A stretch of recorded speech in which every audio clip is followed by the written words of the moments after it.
What is it about liberty and peacock feathers? What's inside? Draw number 1. This fabric is called Piper's Peacock and it's on Lazenby quilting cotton.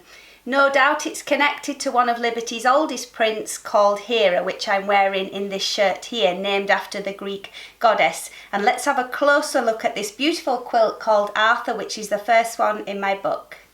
The quilt is traditionally pieced. It's got these barb intersections here, the eye of the peacock feather, and it was designed to make these Liberty prints really stand out. The central medallion is slightly easier to piece with half square triangles and really allows the quilting designs to be showed off like a fancy peacock itself. How vast is my Liberty wardrobe, handmade and bought? Well, we'll see. I'm going to try and keep up coordinating with this advent calendar on a daily basis. Let's see what happens, or if I run out of clothes.